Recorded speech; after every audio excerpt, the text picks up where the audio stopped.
Hello everyone! It's my first time to do unboxing. I am your Mamita Cheng and welcome to my channel!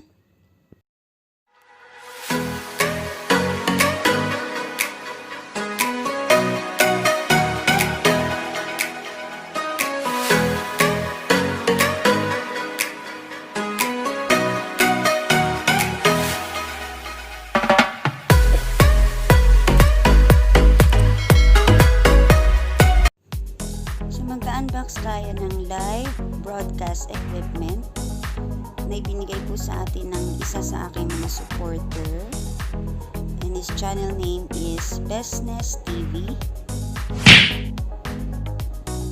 Ayan, ito po yung box ng live broadcast equipment, and here you can see ayan po yung mga features: low noise, powerful output, and ito po yung inclusion ng ating live broadcast equipment. So buksan na natin siya.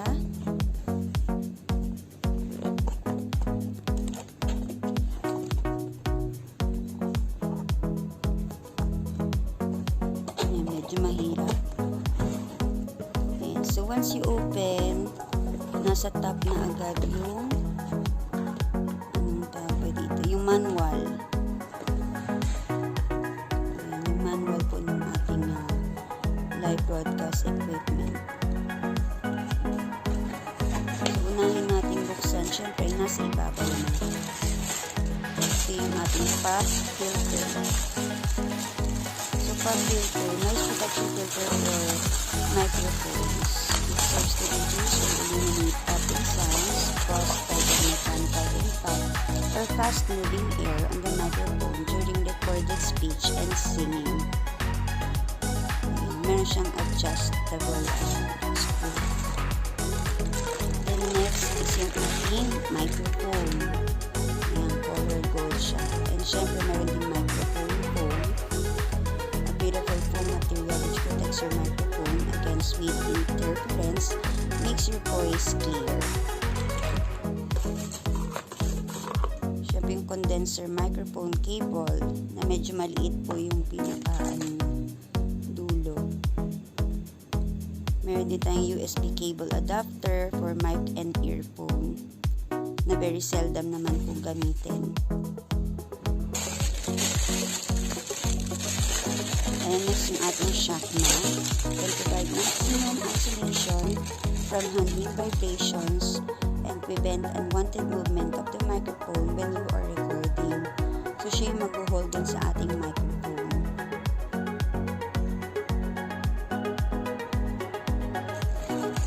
Next, meron tayong V8 connector. So tatlo yan. Isang data cable and dalawang micro USB to jack 3.5mm audio cable.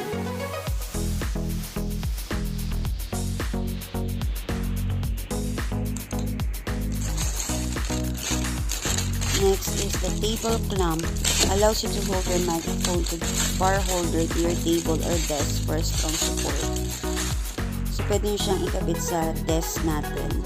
Ayan, adjustable naman siya. So, depende sa inyo kung gusto nyo masikip or medyo maluwag. And of course, meron tayong microphone stand, adjustable studio mic stand, suspension, boom scissor arm. Ayan, para siyang scissor. Ma-open mo siya ng ganyan, ma-adjust. Then meron siyang spring. Then dyan nakakabit yung sa table clamp and yung naka-shock mount. So, dalawa na yun.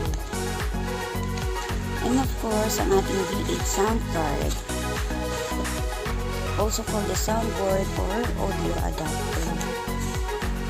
Provides an input port to microphone or other sound source and output ports to speaker and microphones.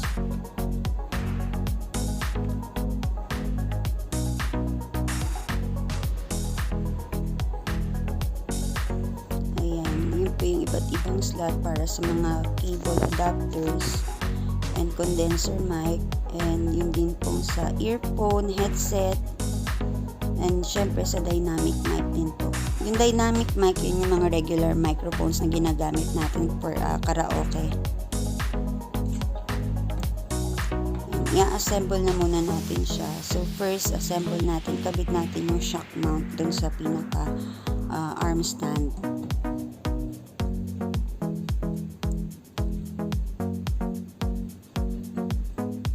Hinihigpitan lang natin para secure yung ating shock mount. Ayan, sa shock mount natin kakabit yung ating microphone.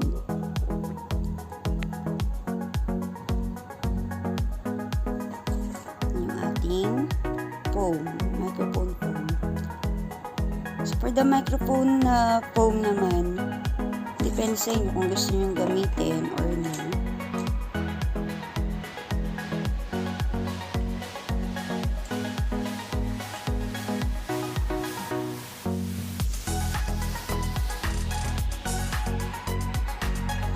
Then sa kabilang dulo ng ating arm stand, naman yung ating cable clamp.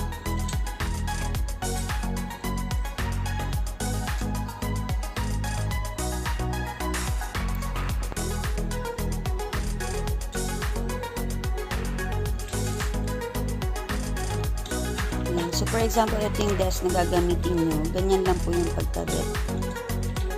I-clip nyo lang siya, then i-adjust mo dun sa pinaka-desk para masikipan.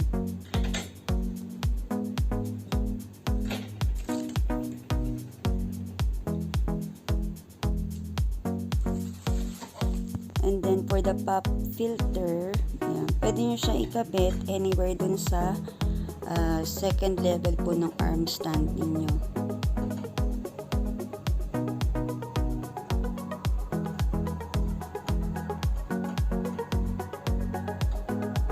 So, depende sa inyo kung paano nyo i-position yung microphone and yung pop filter.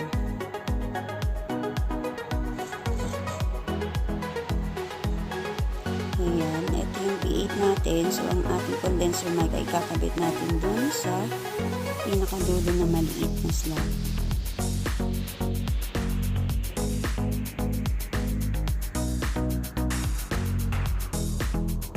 So, ayan, nakaset up na yung ating condenser mic connected sa ating V8. Then, sa pag-connect naman sa ating laptop, as you can see, naka-Realtek audio pa yung ating speaker sa laptop. Then, pag kinabit po natin, ayan, yung data cable charging, then yung black na malapad, yan po dapat ang gagamitin ninyo. So, once i-open natin yan, ayun yung sounds na nag-i-indicate na nakakabit na yung ating V8 sa laptop. So, connected na yung ating laptop sa V8.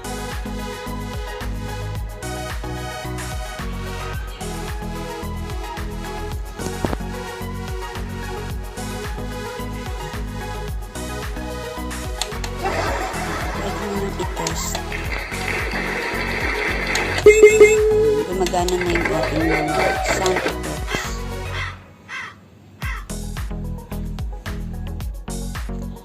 So this one naman, para sa mga gustong gumamit na through mobile, sa live one nyo po ikakabit yung inyong mobile phone, and then yung music naman po is dun po sa accompany or instrument.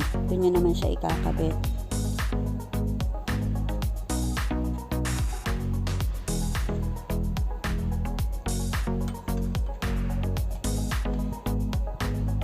So, ganyan yung setup kapag gagamitin nyo siya sa mobile. Then, dito yung speaker or yung headset.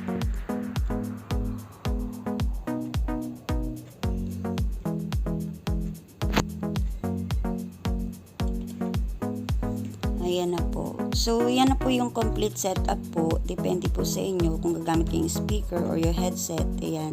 Diyan po yan ikakabit. So, ayan guys. Thank you so much sa mga nanood and hope you like this video.